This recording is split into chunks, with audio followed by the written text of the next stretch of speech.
시청자 여러분 안녕하십니까? BOA 모닝뉴스 시작합니다. 미한일 3국 안보실장 회담은 새로운 대북정책 수립 과정에서 3국 공조의 중요성을 강조하고 한일 양국의 의견을 적극적으로 청취하겠다는 뜻이라고 백악관 고위관리가 밝혔습니다. 국무부는 새 대북정책의 중심은 북한의 비핵화라는 점을 분명히 하면서 미한일 안보실장 회담에서 북한 문제를 포함한 대북정책 검토에 대한 논의가 있을 것이라고 밝혔습니다. 첫 소식 함지하 기자가 보도합니다. 미국 행정부 고위당국자는 1일 언론 브리핑을 통해 2일 열리는 미한일 안보실장 회담은 조 바이든 행정부 출범 이후 미한일 3국의 고위급 인사가 처음으로 모여 주요 현안을 논의하는 자리가 될 것이라고 밝혔습니다. 이 당국자는 이번 회담에서 북한의 최근 탄도미사일 발사 문제를 비롯해 핵 비확산 문제, 신종 코로나 바이러스 감염증 관련 북한의 상황, 최근 북중 간 외교 관계 등 북한 관련 전반이 논의될 것이라고 설명했습니다. 그러면서 회담의 주요 목표는 북한 문제에 대한 공동의 이해를 넓히는 것이라면서 미한일 3국 공조와 조화의 중요성을 거듭 강조했습니다. 또 한국, 일본 측과 각각 양자회담을 통해 한반도 평화 안정 유지에 관한 현안을 주로 다룰 것을 기대하며 한일 양국이 같은 입장을 가질 수 있도록 설득할 것이라고 덧붙였습니다.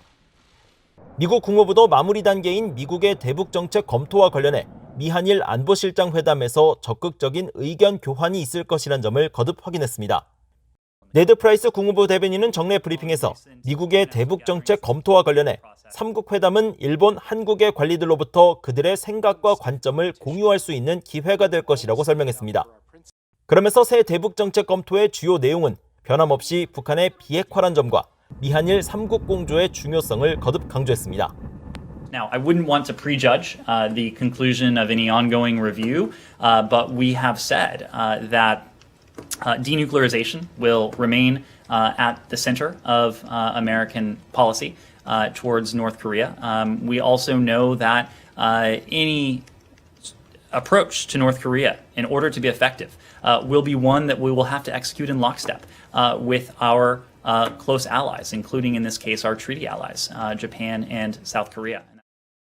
프라이스 대변인은 대북정책 검토 결과 발표와 관련해서는 이번 미한일 안보실장 회담이 이 같은 논의 과정의 반복이 될 것이라고 밝히면서 확실한 시한을 정하지는 않을 것이라고 말했습니다.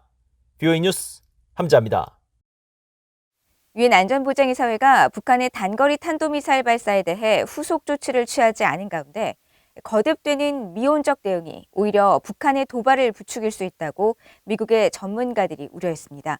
구체적 조치와 관련해서는 과잉 대응보다 동맹 간 결속과 군사준비 태세를 강화하며 상황을 관리해야 한다는 의견도 제기됐습니다. 조상진 기자가 보도합니다. 백악관 국가안보회의 비확산 생화학방어 선임국장을 지낸 앤서니 루지에로 민주주의 수호재단 선임연구원은 1일 BOA에 김정은은 바이든 행정부가 미사일 발사에 대한 책임을 추궁할지 여부를 시험해보고 있다고 말했습니다. 이번 발사는 미국을 떠보려는 전술적 시도로 북한이 미사일 발사의 대가를 치르지 않는다면 김정은은 대륙간 탄도미사일 ICBM 발사로 수위를 높일 것이라는 우려입니다. 루지에로 선임연구원은 북한의 최근 미사일 발사가 유엔 안보리 결의에 위배되는 만큼 미국은 한국, 일본과 함께 발사를 규탄하고 북한의 미사일 프로그램을 향한 제재를 가해야 한다고 촉구했습니다. 앞서 프랑스와 영국, 노르웨이, 아일랜드, 에스토니아 등 5개 유럽 국가들의 요청에 따라 30일 소집된 유엔 안보리 회의에서 여러 나라가 북한의 미사일 발사에 대한 우려를 표했지만 성명서 채택 등 대응 조치는 나오지 않았습니다. 미국 태평양 사령관 특별 보좌관을 지낸 렐프 코사 태평양 포럼 명예회장도 국제사회의 이 같은 미온적 반응에 대해 북한은 바이든 대통령뿐 아니라 한국과 중국, 유엔 안보리를 모두 시험하고 있는 중이라고 분석했습니다. 그러면서 이에 대응하지 않으면 위반 행위를 저질러도 처벌받지 않는다는 잘못된 신호를 북한에 줄 것이라고 지적했습니다. 북한의 미사일 시험이 미사일 개발 프로그램이라는 내적 논리에 따라 오랜 기간 진행되어 온 만큼 과잉 대응보다는 실질적인 군사 준비 태세를 확립하는 것이 중요하다는 지적도 나왔습니다.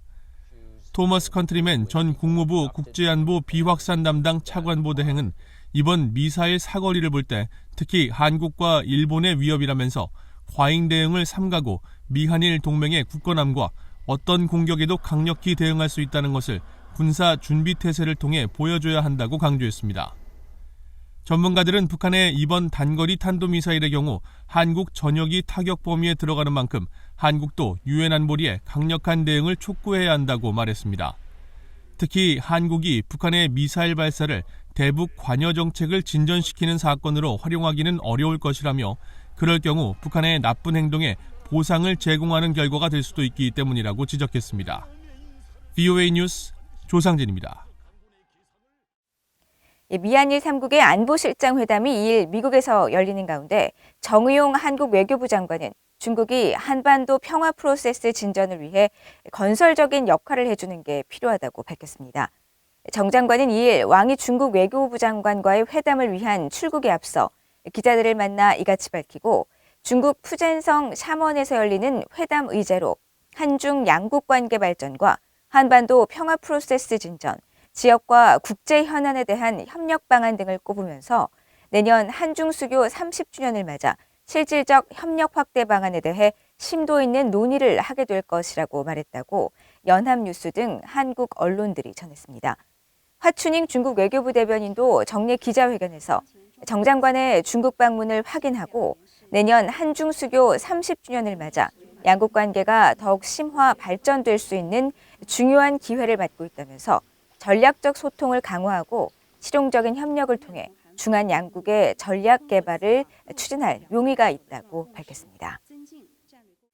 모테기 도시미스 일본 외무상이 이슬람권을 대표하는 아랍연맹 전체 회원국과 외교장관 회담을 갖고 북한의 탄도미사일 발사 규탄과 일본인 납북자 문제 해결을 위한 국제적 협력을 요청했습니다. 다시미스 외무상은 1일 아랍연맹 21개 회원국 외교장관들과 화상으로 진행한 제2차 일본 아랍 정치대화에서 북한의 지난달 탄도미사일 발사를 규탄하면서 북한에 의한 일본인 납치 문제를 포함한 북한 문제 대응에 아랍권 국가들이 적극적으로 목소리를 높여줄 것을 요청했다고 일본 외무성이 밝혔습니다. 도시미스 외무상은 또 중국이 동중국해와 남중국해에서 해양 진출을 강화하는 등 일방적 현상 변경 시도를 하고 있는데 우려를 표하면서 규칙에 근거한 국제 질서 확립을 위한 아랍권 국가들의 협력을 당부했습니다. 이에 대해 아랍권 외교장관들은 국제법에 기초한 해양 질서의 중요성을 거듭 강조하고 일본이 추진하는 자유롭고 열린 인도태평양 구상을 지지한다고 밝혔다고 일본 외무성이 전했습니다.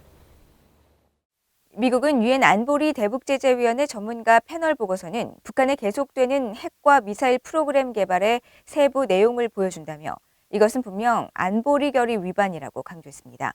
특히 중국이 북한의 제재 회피 활동에 연관돼 있다면서 중국의 대북 제재 이행을 촉구했습니다. 오택성 기자입니다.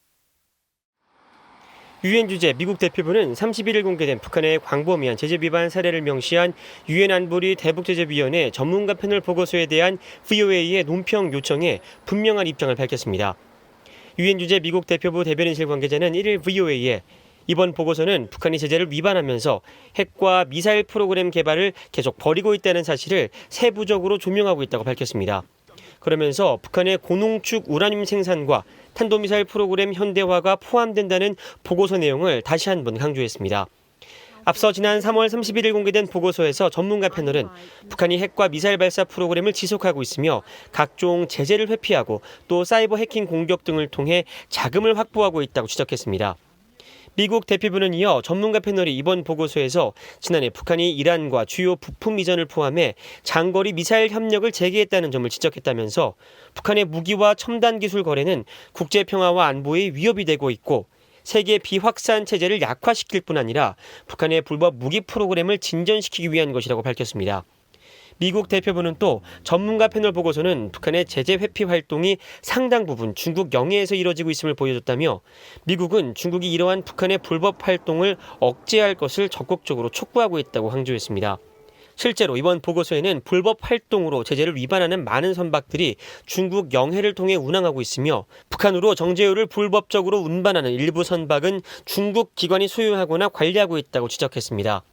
유엔 안보리 대북 결의를 통해 금지된 북한의 석탄 수출도 중국이 깊숙하게 개입되어 있다는 게 전문가 패널의 지적입니다. 지난해 최소 400회 이상의 운송을 통해 북한은 약 250만 톤의 석탄을 수출했는데 대부분 중국 닝보 저우산 지역으로 수출했다는 겁니다. 그러나 전문가 패널이 제재 위반 연료 선박들의 정보를 중국 측에 전달하며 이들 선박을 납포해야 한다고 말했지만 중국은 정보가 충분하지 않다며 이 선박들에 대한 조사에 나설 수 없다고 대답했다며 대북 제재 이행에 비협조적인 중국의 행태를 지적했습니다.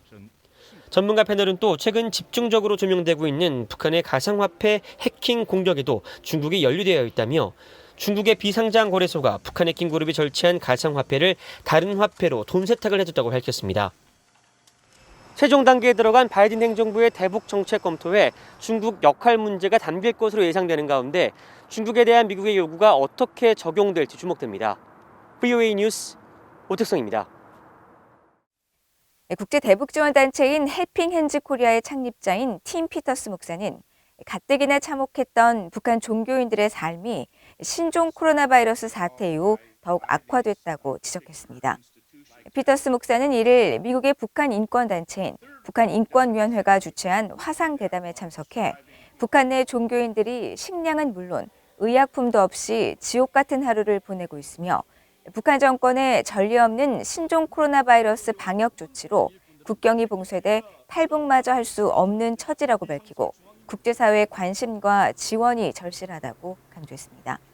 대담에 참석한 그레그 스칼류튜 북한인권위원회 사무총장도 북한 주민들의 현실을 외부에 알리고 외부 세계의 정보를 북한에 유입시키는 활동을 더 강화해야 한다면서 국제사회는 북한의 종교 박해에 대한 규탄의 목소리를 높여야 한다고 밝혔습니다. 이상으로 BOA 모닝뉴스를 모두 마칩니다. 시청해주신 여러분 고맙습니다.